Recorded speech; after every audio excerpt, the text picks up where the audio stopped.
हम लोग क्या कह रहे हैं उससे ज़्यादा महत्वपूर्ण है कि हम क्यों कह रहे हैं, और किसी वचन को हम किस उद्देश्य से कहते हैं उसको विवक्षा कहते हैं। किस उद्देश्य से कहा जा रहा है।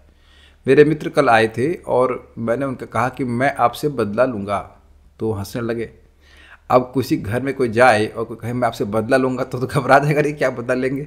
हमने कहा आपने मुझे बहुत अच्छा प्रसाद खिलाया था जब मैं आपके घर में आया था, तो अब हम आपको भी खिलाएंगे। तो आप समझ रहे हैं, वो हंसने लगे और फिर हम लोग बातचीत करने लगे। तो मेरा उद्देश्य कहने का यह नहीं था कि मैं आपसे बदला लूँगा, मेरा उद्देश्य था कि आई विल सर्व यू।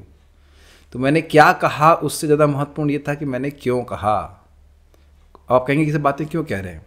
हर व्यक्ति भगवान का नाम उच्चारण कर रहा है। मेरे सामने जब भी भक्त हैं, मुझे पूरा विश्वास है कि अब सभी लोग अपने हृदय को शुद्ध करने के लिए नाम उच्चारण करना चाहते हैं। तो मैं ये कह रहा हूँ कि हम मनुष्य होकर के भी जो कहा जा रहा है उससे ज़्यादा महत्व देते हैं उस चीज़ को कि क्यों कहा जा रहा है कि नहीं। मैंने हमारे अंदर ये क्षमता है कि हम समझ पाएँ कि कोई व्यक्ति हमसे कोई बात क्यों कह रहा है।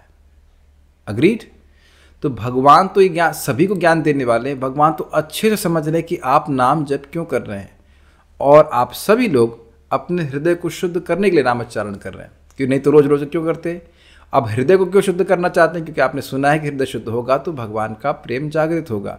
तो आप हाईएस्ट उद्देश्य को प्राप्त करने के लिए हाईएस्ट साधना कर रहे हैं।